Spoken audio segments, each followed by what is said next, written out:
such a nice crowd. It's such a pleasure to come all this way to see all these faces. However, we have to understand that it's going to take a lot more faces to get the things done that we need to get done. So I want to thank all the volunteers, first of all. Tremendous job. Thank you very much for everything you do.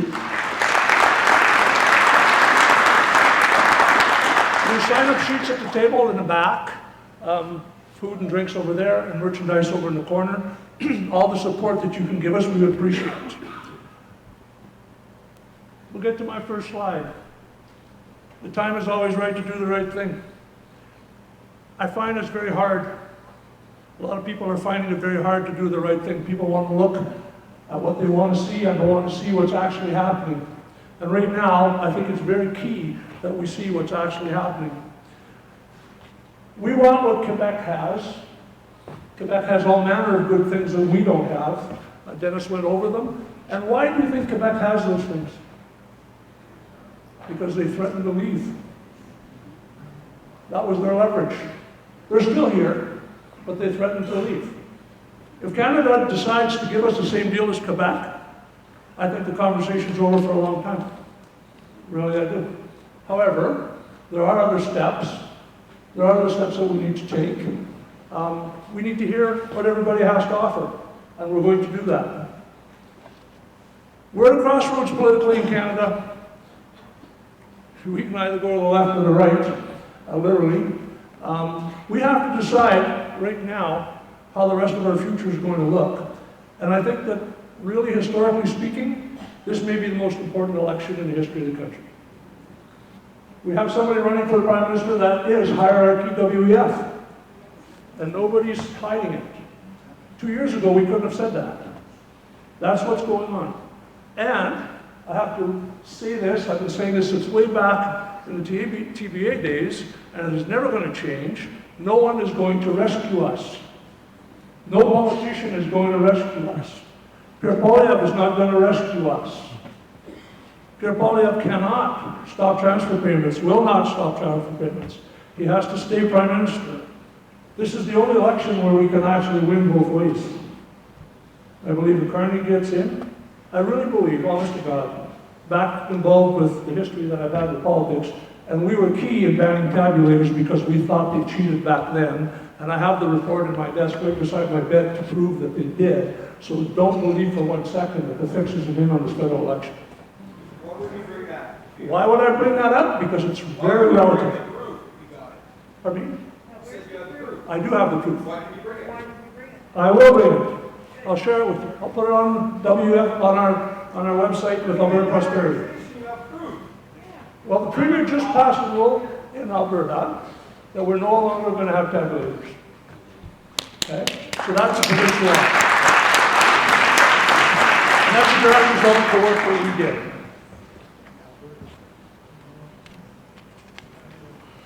So what we're going to talk about tonight is money.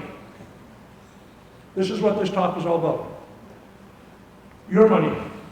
How it impacts you, how the government spends, or what they do with your money. Right now, we have a government that's got 82 or 83 ethics violations, any one of which would have brought a government down in the past. So what happens to that money? So we have to decide whether we want them to take our money and use it for what they want to use it for, or it would be better off for us to take care of our own money. This is what's at stake.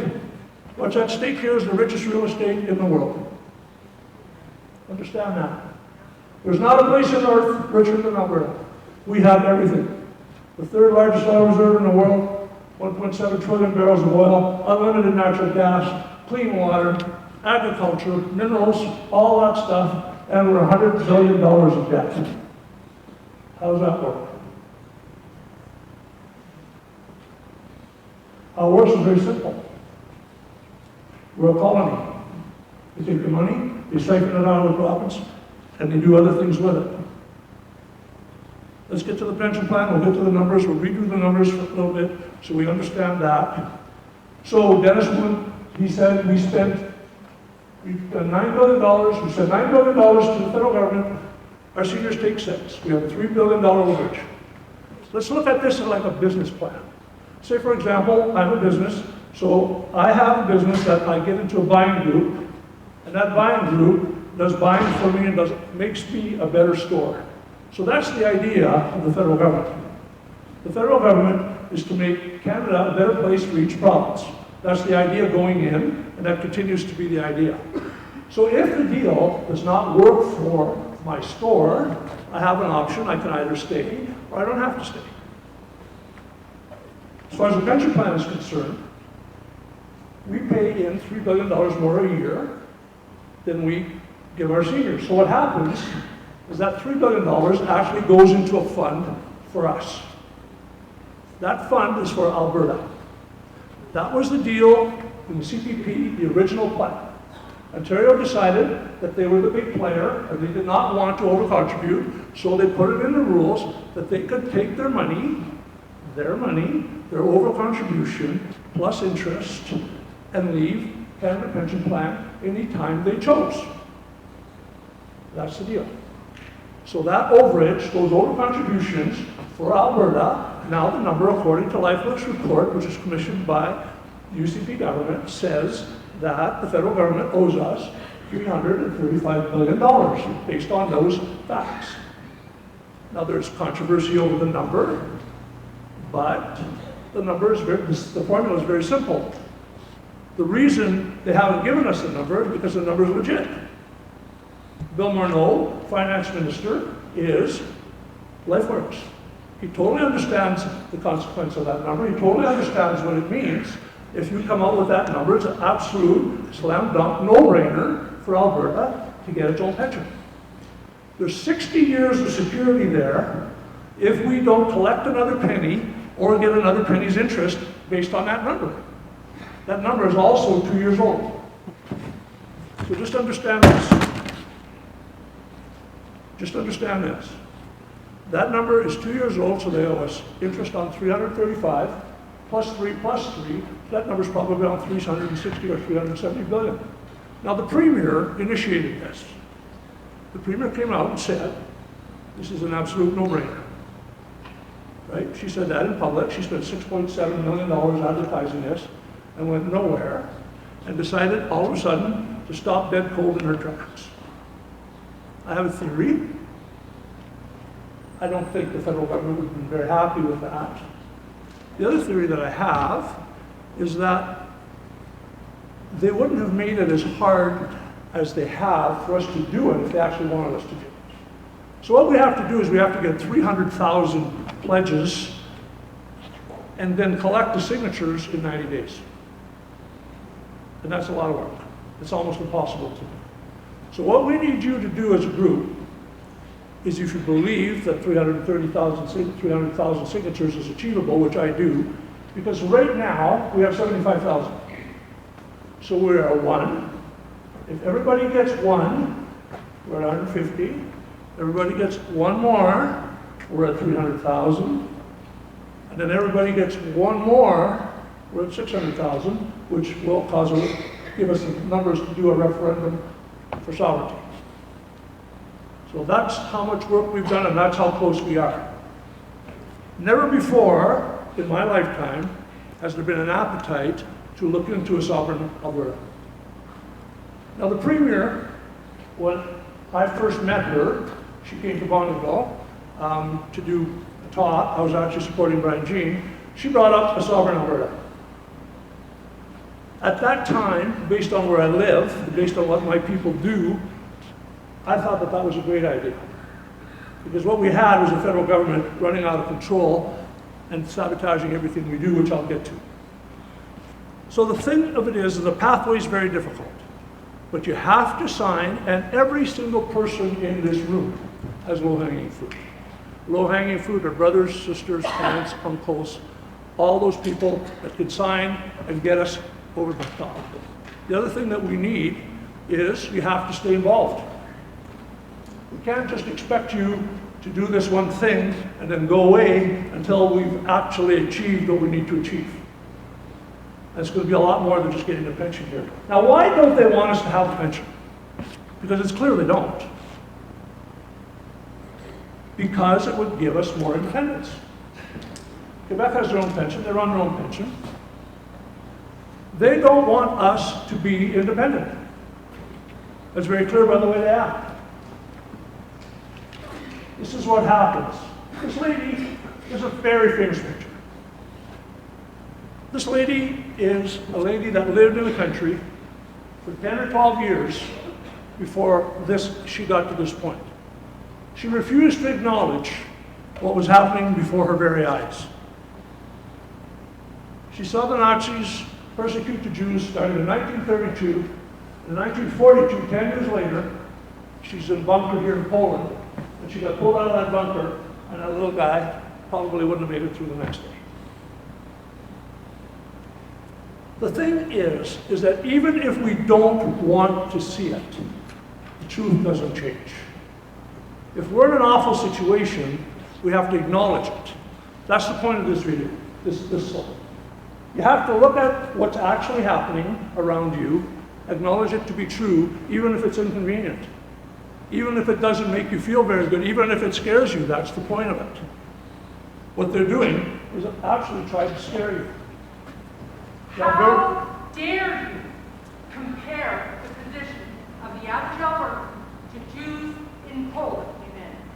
That's shameful. We're not talking about Jews in Poland. So the Alberta Charter of Rights. The Alberta Charter of Rights. So I was the chair of the Black Hats as well. So we came out with a new Alberta Charter of Rights to strengthen your rights and freedom act. Because what is the purpose of a Charter of Rights? Does anyone know? The Charter of Rights is to protect the people from government, any government. What we wanted to do is strengthen your rights and freedoms so that the government cannot abuse you. That is what we're doing. What did the government do?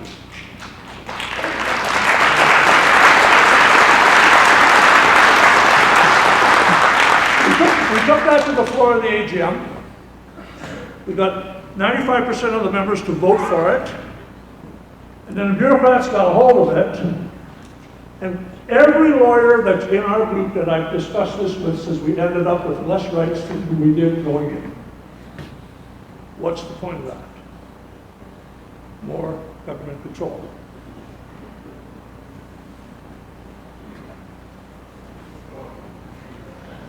Equalization payments.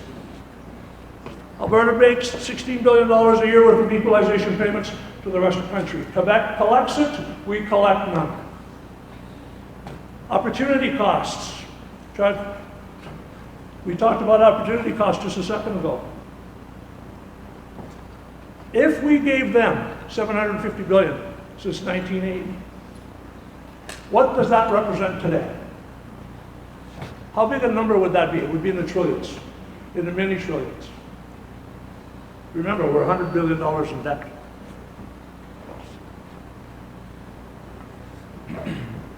Foreign interference is the greatest strategic threat to Canada.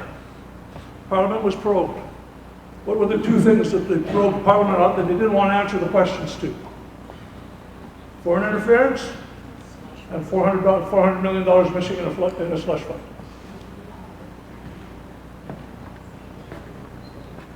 But they were able to suspend democracy and not have to answer the questions.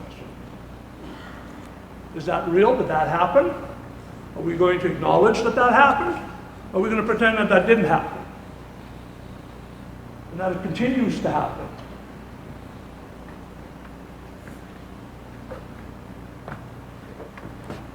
$7,600 kilograms of fentanyl building product was found in Valley View, Alberta. How much fentanyl do you think that would be? The key to this conversation right here is this. How did that get into the country? And why is it allowed in Canada? Why is that allowed in Canada? Taxes. Look at that list of taxes. carbon tax, personal tax, corporate tax, goods and services tax, fuel tax, alcohol, tobacco, cannabis, excise, tobacco, cannabis, customs duties, air travelers tax, provincial tax, luxury tax, capital gains tax, land transfer tax, media tax, regulation tax, CPP tax, business tax, estate tax added on top. 65% is what we pay. Never has a population been taxed like that and not gone to war. Never happened.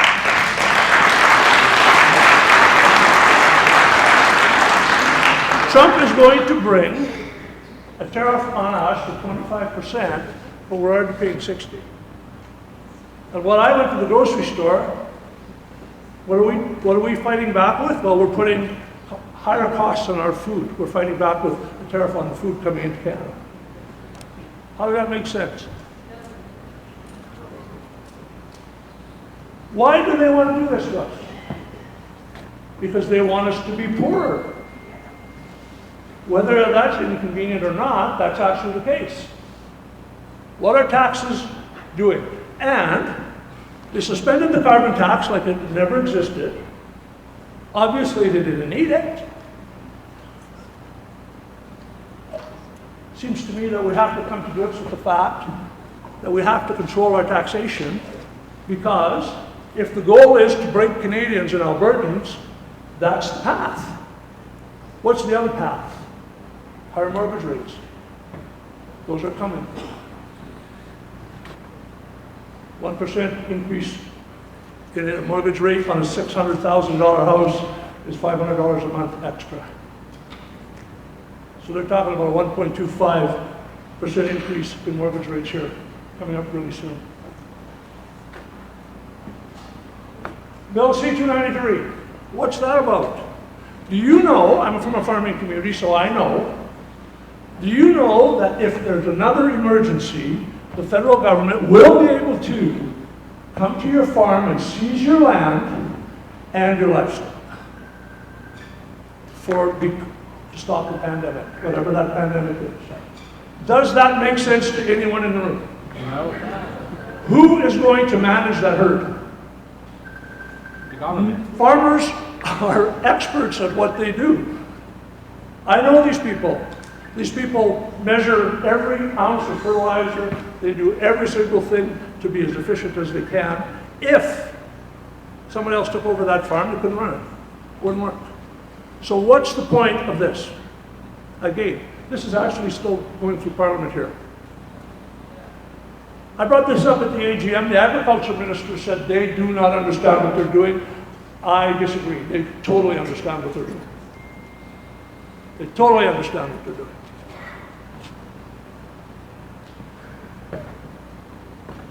So this is what we've had. Have we been censored? Excessive taxation, we just went through it. During COVID, our freedoms are at risk. I want you to understand something. One step forward, two step backward. That's what we're dealing with. We think we win, we get one step forward, they come back 2 steps the other way. You know what the red flag law is? The red flag law is if you own a gun that you legally acquired, whether it's a long gun, a handgun, any of that kind of gun, if your neighbors can anonymously report you to the authorities, and they can come into your home without a warrant and seize your guns.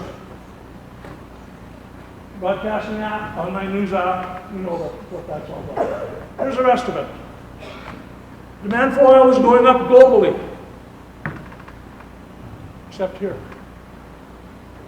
Gilbo shuts down $11 billion at Kidman Refinery, an approved project. Here's the thing that they're not telling you. Our Prime Minister, our new Prime Minister, actually destroyed 9,000 hectares of rainforest. So understand, his business did. So understand this. It is not about green. Because what we're trying to do is replace coal with natural gas. So that's a net positive. There's 6 trainloads of coal that leave Alberta, that go to Vancouver, where they ship it to China every day. Every day. Here's another problem. Go ahead, Michelle. Just touch it. Okay, so what this is, that's fine. What this is it's the RCMP being questioned. And the question is, how many organized crime families are there in Canada? The answer is 4,000. They asked the question, is that people or is that groups with leaders? And I wanted you to hear it from them, so you didn't hear it from me, but it just didn't work because the sound system, I had my own sound system, but this is a little bit different. Okay, what did they do with their money? How many, to the RCMP, how many people do you estimate are involved in the production and distribution of fentanyl in Canada? Do you have like a ballpark estimate? Is it 1,000 people? Is it 10,000 people? I don't have a ballpark figure on it. So you have no idea how many people could possibly be involved in the fentanyl trade in Canada? There's a significant group, a significant number of organized crime group, but if you're asking me for a specific number, I can't give you a specific number. How many organized crime groups are That's you involved? guys? Over 4,000 organized crime groups in Canada, as assessed by the Criminal Intelligence Service Canada. 4,000 individual organized crime groups, all with their own distinct leadership and membership? That's correct.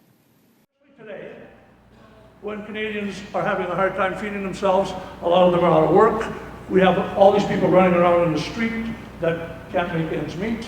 We have drug addicts all over the place that need help, and we're spending $11 billion in foreign countries, overseas, on these kind of programs. $200 billion in cancel oil investment. What does that do to our people? It makes us poorer. It doesn't give employment to our kids. During COVID, all the oil workers sat around for 2 full years. Now, even if you don't like Alberta oil and gas, you have to understand it's the largest industry in the country. It employs a lot of people, and it provides a lot of money for all manner of good things that we need.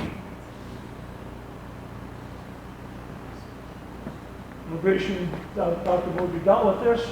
And now here's the last part.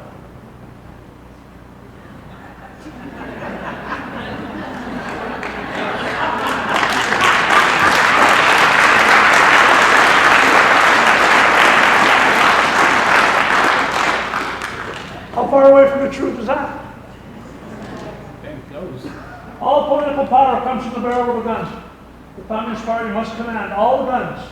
That way no guns can ever be used to command the party. So, understand this. Even Catherine McKenna, look what she put underneath that. That's incredible, actually. We must be prepared to defend our sovereignty. Not just with military spending, but with a population that is engaged, trained, and ready. That's the Second Amendment there, but that's not in Canada. But at any rate, so understand this. The average Canadian gun owner, the guy with a PAL, of which there's 350,000 of those in Alberta, is 4 times less likely to murder someone than the average person. That's a legit stat. All right, here's the problem. This is all about money. Don't take this personally. Understand this is what the conversation is about. Henry Kissinger said, once the herd accepts mandatory vaccinations, it's game over. They will accept anything. Forcible blood organ donation for the greater good. Or genetically modified children and sterilizing for the greater good. Control sheep lines and you control the herd. Vaccine makers stand to make billions. And many of you in this room are investors. It's a big win. We can out the herd, and the herd pays us for elimination services, basically. So now, that seems far-fetched, except in light of the fact that right here, there's 6 US states suing Pfizer for not giving the correct information and the information that could have stopped the pandemic. They tried to bury it for 55 years. So now there's 75, right. So now they're trying to take these people to court. Thank you for being here today. We brought together this press conference to make the following announcement. And that is today, Kansas is filing a civil suit against the Pfizer Corporation under the Kansas Consumer Protection Act, seeking enhanced civil monetary penalties, damages, and injunctive relief for misleading and deceptive statements made in marketing its COVID-19 vaccine. Pfizer also violated previous consent judgments with the state of Kansas, in which Pfizer promised never to use deceptive information to market their products. Kansas's case is the first of a multi-state collaboration, with Kansas being the first of 5 states to file suit. Before I go further, let me put this in context. As we all know, during the COVID-19 pandemic, there was a great deal of panic and anxiety. Many people who were elderly or who suffered from various medical conditions had already died when the vaccines became available. And when that time came, when the vaccines became available, every one of us had to make 2 decisions. Am I going to take the vaccine? And if so, which vaccine will I choose to take? And these decisions were being made in a hurry. In some ways, you could say even being made under duress. In such an environment, it is imperative that Kansans making that decision receive the truth. They needed the truth. All Americans needed the truth. And in multiple respects, Pfizer did not provide the truth.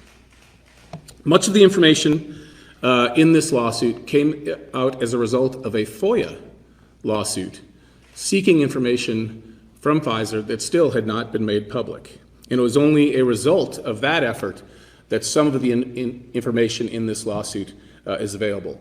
I urge everyone to read the 69-page complaint that goes into great detail about the specific statements that were made and the misleading nature of those statements made to Kansas consumers.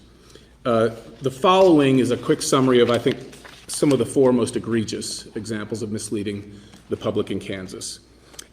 Pfizer marketed its vaccine as safe for pregnant women. However, in February of 2021, Pfizer possessed reports for 458 pregnant women who received Pfizer's COVID-19 vaccine during pregnancy. More than half of the pregnant women reported an adverse event, and more than 10% reported a miscarriage, many within days of the vaccination. Pfizer also possessed information from its own October 2020 study on pregnancy in rats, indicating that its COVID-19 vaccine was likely linked to infertility, loss of litters, and stillborn offspring. Number 2, safety relating to heart conditions like myocarditis. Pfizer consistently denied any evidence of a connection or safety signal between its COVID-19 vaccine and myocarditis or pericarditis. Indeed, on January 18, 2023, when asked whether its vaccine caused strokes or myocarditis, Pfizer chairman and CEO Alan Berla stated, quote, "We've not seen a single signal, although we have distributed billions of doses," end quote. A signal that he was referring to as a safety signal, which refers to a negative consequence. However, as Pfizer knew, the United States government, the United States military, foreign governments, and others had found that Pfizer's COVID-19 vaccine caused myocarditis and pericarditis. Number 3, effectiveness regarding variants. Pfizer also claimed that its COVID-19 vaccine protected against COVID-19 variants, even though data available at the time showed Pfizer's vaccine was effective less than half the time against variants. Finally, transmission. Pfizer urged Americans to get vaccinated in order to protect their loved ones, clearly indicating a claim that Pfizer's COVID-19 vaccination stopped transmission of COVID-19. Pfizer later admitted that it had never even studied transmission of it after its recipients received the vaccine and whether they could say it stopped transmission. After making these misleading statements, Pfizer also engaged in some censorship attempts. Emails reveal that Pfizer officials coordinated with social media platforms to censor any speech critical of Pfizer's COVID-19 vaccine safety and effectiveness. It should also be noted that Pfizer elected not to join the federal government's vaccine development program known as Operation Warp Speed and declined that development funding. When asked about that, Pfizer's CEO, Albert Bourla, said Pfizer did not participate in the program in order to, quote, liberate, end quote, Pfizer's scientists and to avoid government oversight of its vaccine development. He also said, quote, "They want reports. I don't want to have any of that," end quote. Referring to they, when he said they, he was referring to the federal government. Pfizer's misleading statements contributed to success in marketing its vaccine in Kansas. By February of 2024, Pfizer had delivered over 3.3 million doses of its vaccine in the state of Kansas. This accounted for over 60% of all vaccine doses given in the state of Kansas.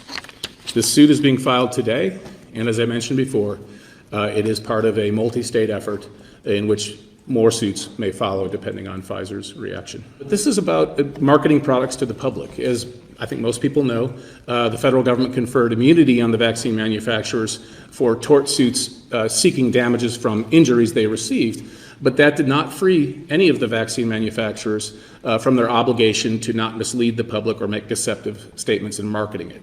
So this is principally about the marketing efforts that were made and how they contradicted what the company knew. That is the governor, I believe. He goes as far as to say that that drug sterilized people. So understand this. Don't take this personally. This has got nothing to do with you. This is about money. This is about billions and billions of dollars. But what did it do to our economy? What did it do to our children? It did all manner of that kind of stuff. So, like I said, don't take it personally, but that is where we are. They knew in 2020 all the bad things that this gentleman is talking about. It's unfortunate I couldn't play it. All right, so here's where we are. Teresa Town, let's go back. Teresa Town, just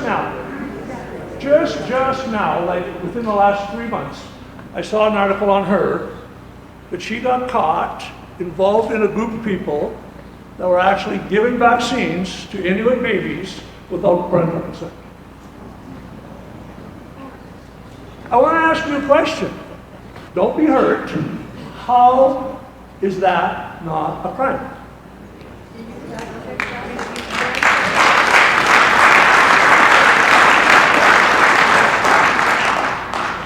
How is continuing to steal money from the Canadian people, 82 ethics violation, not a crime? How does that work? So, is anybody in the room a globalist? So the only way that we can take control of that money and that kind of stuff is to centralize it here.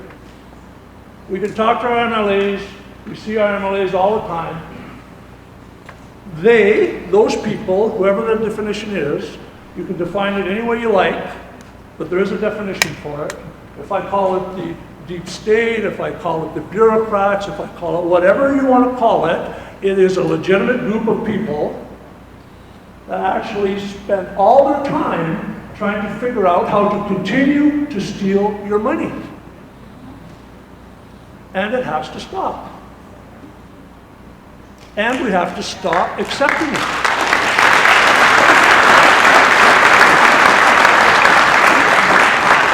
So how do we fight back? This is the thing. We need people. I read a novel a long time ago about Athens, and they were all centralized. You understand, in Greece in those days, they all had their own, basically their cities were their countries. So Sparta, Athens, all these places were their own countries. But the thing of it was is that they had a meeting. And in a meeting, one of the gentlemen said, why don't we put red capes on all our slaves so we know who they are? And the reply was, we better not do that. We're going to know how many of them there are, and they'll kill us and take over. So the moral of the story is we don't have to kill anybody, we can just take over. But the whole thing is that our strength is in numbers.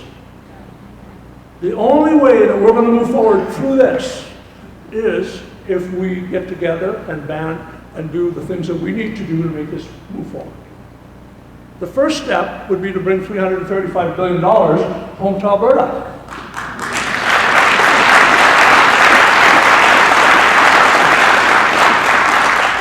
If we have the courage to get our kids, our friends, and everybody to sign the sheets in the back, fake sheets, you can go online, we have a great website, Alberta First Pension, you can go to Alberta Prosperity Project, you can sign up on those websites. The other thing, we need an army. You can't fight a war like this if you have not got an army. This, what's happening to us, is a form of warfare. There's no jackboots, there's no people getting shot, so it's very hard to understand what's happening. But that was the point of my conversation before, and the reason I brought up that slide with that poor woman is because you have to understand, you're seeing with your own eyes, and you have to believe it. How much more evidence do you need? We need everyone in this room to sign people up, to sign yourselves up, and if you could give us some money so that we could go faster, and we're not even talking about a lot of money. If everybody in our group gave us $20, 20 bucks, with the number of people we have, we could get this thing over the top. We definitely could. So, again, no one's coming to rescue us. We have to do it ourselves. Talk to the easy people that you know. Sign up. Donate some money to us. Thank you very much.